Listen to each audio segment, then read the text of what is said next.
স্বাগতম মই নৱ কুমাৰ বৰ্মনে আপোনালোক প্ৰতিদিনলৈ জীৱিকা সন্ধানী কৰ্মসংস্থান চেনেলৰ তৰফৰ পৰা আন্তৰিক অভিনন্দন জ্ঞাপন কৰিলোঁ।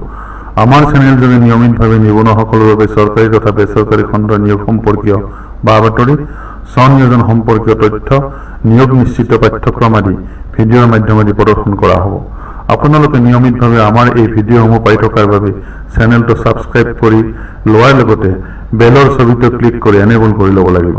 লগতে ভাল লগা ভিডিঅ'বোৰ লাইক কৰি কমেণ্ট বক্সত আপোনাৰ মতামত লিখিব।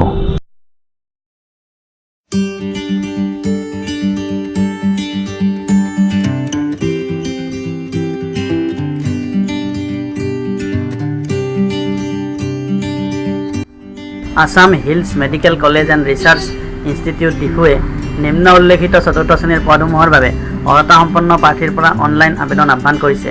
এই আবেদন চিকিৎসা শিক্ষা সঞ্চালকালয়ৰ ৱেবছাইট www.dme.assam.gov.in যোগে অহা 6/7/2019 ইংৰাজী তাৰিখৰ পৰা 21/7/2019 ইংৰাজী তাৰিখৰ মাজনিশা পৰ্যন্ত কৰিব পাৰিব। তলত পদৰ নাম, শিক্ষাগত অৰ্হতা, দৰমহা, পদৰ সংখ্যা আৰু পদৰ সংৰক্ষণৰ তালিকা দেখুওৱা হ'ল। ৱাৰ্ড বয় বা ৱাৰ্ড গাৰ্লৰ পদ 56টা। ইয়াৰে 23টা পদ অসংৰক্ষিত, 15টা পদ অন্যান্য পিছপৰা আৰু অধিক অন্যান্য পিছপৰা শ্ৰেণীৰ প্ৰাৰ্থীৰ বাবে সংৰক্ষিত, 4টা পদ অনুসূচিত জাতিৰ প্ৰাৰ্থীৰ বাবে সংৰক্ষিত, 5টা পদ সমভূমি অঞ্চলৰ জনজাতি প্ৰাৰ্থীৰ বাবে সংৰক্ষিত, 3টা পদ পাহাৰীয়া অঞ্চলৰ জনজাতি প্ৰাৰ্থীৰ বাবে সংৰক্ষিত, 5টা পদ আৰ্থিকভাৱে পিছপৰা শ্ৰেণীৰ প্ৰাৰ্থীৰ বাবে সংৰক্ষিত। পদটোৰ বাবে নিম্নতম শিক্ষাগত অৰ্হতা 8ম শ্ৰেণী উত্তীৰ্ণ হ'ব লাগিব। দৰমহা 12,000 টকাৰ পৰা 37,500 টকা, লগতে 3,900 টকা গ্ৰেড পে। গ্ৰেড 4ৰ পদ 10টা। ইয়াৰে 4টা পদ অসংৰক্ষিত, 2টা পদ অন্যান্য পিছপৰা আৰু অধিক অন্যান্য পিছপৰা শ্ৰেণীৰ প্ৰাৰ্থীৰ বাবে সংৰক্ষিত, 1টা পদ অনুসূচিত জাতিৰ প্ৰাৰ্থীৰ বাবে সংৰক্ষিত, 1টা পদ সমভূমি অঞ্চলৰ জনজাতি প্ৰাৰ্থীৰ বাবে সংৰক্ষিত, 1টা পদ পাহাৰীয়া জনজাতি অঞ্চলৰ প্ৰাৰ্থীৰ বাবে সংৰক্ষিত, 1টা পদ আৰ্থিকভাৱে দুৰ্বল শ্ৰেণীৰ প্ৰাৰ্থীৰ বাবে সংৰক্ষিত। পদটোৰ বাবে শিক্ষাগত অৰ্হতা নিম্নতম 8ম শ্ৰেণী উত্তীৰ্ণ হ'ব লাগিব। দৰমহা 12,000 টকাৰ পৰা 37,500 টকালৈ, লগতে গ্ৰেড পে 3,900 টকা। এটেণ্ডেণ্টৰ পদ 9টা। ইয়াৰে 4টা পদ অসংৰক্ষিত, 2টা পদ অন্যান্য পিছপৰা আৰু অধিক অন্যান্য পিছপৰা শ্ৰেণীৰ প্ৰাৰ্থীৰ বাবে সংৰক্ষিত, 1টা পদ অনুসূচিত জাতি প্ৰাৰ্থীৰ বাবে সংৰক্ষিত, 1টা পদ সমভূমি অঞ্চলৰ জনজাতি প্ৰাৰ্থীৰ বাবে সংৰক্ষিত, 1টা পদ আৰ্থিকভাৱে দুৰ্বল শ্ৰেণীৰ প্ৰাৰ্থীৰ বাবে সংৰক্ষিত। পদটোৰ বাবে নিম্নতম শিক্ষাগত অৰ্হতা 8ম শ্ৰেণী উত্তীৰ্ণ হ'ব লাগিব। দৰমহা 12,000 টকাৰ পৰা 37,500 টকা, লগতে 3,900 টকা গ্ৰেড পে। লেবৰেটৰী এটেণ্ডেণ্টৰ পদ 24টা। ইয়াৰে 11টা পদ অসংৰক্ষিত, 6টা পদ অন্যান্য পিছপৰা আৰু অধিক অন্যান্য পিছপৰা শ্ৰেণীৰ প্ৰাৰ্থীৰ বাবে সংৰক্ষিত, 2টা পদ অনুসূচিত জাতিৰ প্ৰাৰ্থীৰ বাবে সংৰক্ষিত, 2টা পদ সমভূমি অঞ্চলৰ জনজাতি প্ৰাৰ্থীৰ বাবে সংৰক্ষিত, 1টা পদ পাহাৰীয়া অঞ্চলৰ জনজাতি প্ৰাৰ্থীৰ বাবে সংৰক্ষিত আৰু 2টা পদ আৰ্থিকভাৱে দুৰ্বল শ্ৰেণীৰ প্ৰাৰ্থীৰ বাবে সংৰক্ষিত। পদটোৰ বাবে নিম্নতম শিক্ষাগত অৰ্হতা 8ম শ্ৰেণী উত্তীৰ্ণ হ'ব লাগিব। দৰমহা 12,000 টকাৰ পৰা 37,500 টকা, লগতে 3,900 টকা গ্ৰেড পে। পিয়নৰ পদ 6টা। ইয়াৰে 3টা পদ অসংৰক্ষিত, 2টা পদ অন্যান্য পিছপৰা আৰু অধিক অন্যান্য পিছপৰা শ্ৰেণীৰ প্ৰাৰ্থীৰ বাবে সংৰক্ষিত, 1টা পদ সমভূমি অঞ্চলৰ জনজাতি প্ৰাৰ্থীৰ বাবে সংৰক্ষিত। পদটোৰ বাবে নিম্নতম শিক্ষাগত অৰ্হতা 8ম শ্ৰেণী উত্তীৰ্ণ হ'ব লাগিব। দৰমহা 12,000 টকাৰ পৰা 37,500 টকা, লগতে 3,900 টকা গ্ৰেড পে। দপ্তৰীৰ পদ 4টা। ইয়াৰে 3টা পদ অসংৰক্ষিত, 1টা পদ অন্যান্য পিছপৰা আৰু অধিক অন্যান্য পিছপৰা শ্ৰেণীৰ প্ৰাৰ্থীৰ বাবে সংৰক্ষিত। পদটোৰ বাবে নিম্নতম শিক্ষাগত অৰ্হতা 8ম শ্ৰেণী উত্তীৰ্ণ হ'ব লাগিব।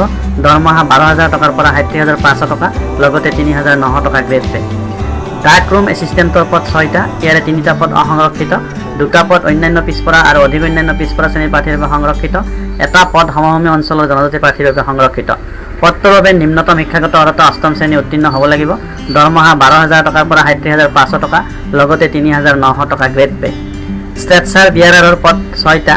ইয়াৰে 3টা পদ অসংৰক্ষিত, 2টা পদ অন্যান্য পিছপৰা আৰু অধিক অন্যান্য পিছপৰা শ্ৰেণীৰ প্ৰাৰ্থীৰ বাবে সংৰক্ষিত, 1টা পদ সমভূমি অঞ্চলৰ জনজাতি প্ৰাৰ্থীৰ বাবে সংৰক্ষিত। পদটোৰ বাবে নিম্নতম শিক্ষাগত অৰ্হতা 8ম শ্ৰেণী উত্তীৰ্ণ হ'ব লাগিব। দৰমহা 12,000 টকাৰ পৰা 37,500 টকা, লগতে 3,900 টকা গ্ৰেড পে। সুইপাৰ বা ক্লিনাৰৰ পদ 27টা। ইয়াৰে 12টা পদ অসংৰক্ষিত, 7টা পদ অন্যান্য পিছপৰা আৰু অধিক অন্যান্য পিছপৰা শ্ৰেণীৰ প্ৰাৰ্থীৰ বাবে সংৰক্ষিত, 2টা পদ অনুসূচিত জাতিৰ প্ৰাৰ্থীৰ বাবে সংৰক্ষিত, 3টা পদ সমভূমি অঞ্চলৰ জনজাতি প্ৰাৰ্থীৰ বাবে সংৰক্ষিত, 1টা পদ পাহাৰীয়া অঞ্চলৰ জনজাতি প্ৰাৰ্থীৰ বাবে সংৰক্ষিত, 2টা পদ আৰ্থিকভাৱে দুৰ্বল শ্ৰেণীৰ প্ৰাৰ্থীৰ বাবে সংৰক্ষিত।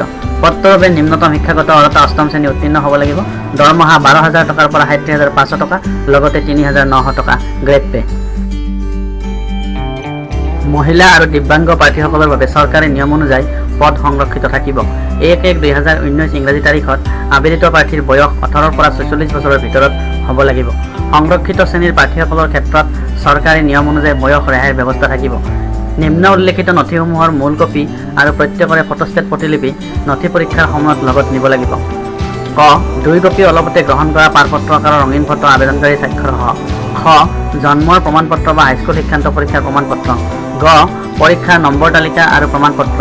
ঘ সংৰক্ষিত শ্ৰেণীৰ প্ৰাৰ্থী হ'লে জাতিগত প্ৰমাণপত্ৰ। ঙ স্থায়ী বাসিন্দাৰ প্ৰমাণপত্ৰ। প্ৰথম চ নিয়োগ বিনিময় কেন্দ্ৰৰ প্ৰমাণপত্ৰ। দ্বিতীয় চ কোনো প্ৰশিক্ষণ বা অভিজ্ঞতা থাকিলে তাৰ প্ৰমাণপত্ৰ। প্ৰাৰ্থী বাছনিৰ উদ্দেশ্যে লিখিত পৰীক্ষা অনুষ্ঠিত কৰিব। এই পৰীক্ষাৰ সময়সূচী ওপৰত উল্লেখিত ৱেবছাইট বা স্থানীয় বাতৰি কাকতযোগে ঘোষণা কৰিব। বিজ্ঞাপনত প্ৰকাশ কৰা চিকিৎসা মহাবিদ্যালয়খন কাৰ্বি আংলঙত অৱস্থিত। এই অঞ্চলৰ বাসিন্দাসকলে বিভিন্ন স্থানীয় জনজাতি ভাষাত ভাৱৰ আদান প্ৰদান কৰে। যিহেতু চিকিৎসাৰ বাবে অহা ৰোগীসকলৰ লগত ভাৱ আদান প্ৰদান কৰাৰ বাবে এই স্থানীয় জনজাতি ভাষাসমূহৰ জ্ঞান থকাটো দৰকাৰ। সেয়েহে এই স্থানীয় ভাষাসমূহৰ জ্ঞান থকা প্ৰাৰ্থীক অগ্ৰাধিকাৰ দিব। লিখিত পৰীক্ষাত বাছনি হোৱা প্ৰাৰ্থীসকলৰ এই স্থানীয় ভাষা আৰু দক্ষতাৰ ওপৰত সাক্ষাৎকাৰ অনুষ্ঠিত কৰিব। ইয়াত নম্বৰ থাকিব 15। ভিডিঅ'টো চাই বাৰু আপোনাৰ কেনেকুৱা লাগিল? যদি ভাল লাগিছে লাইক কৰি কমেণ্ট বক্সত আপোনাৰ মতামত লিখিবলৈ পাহৰি নাযাব।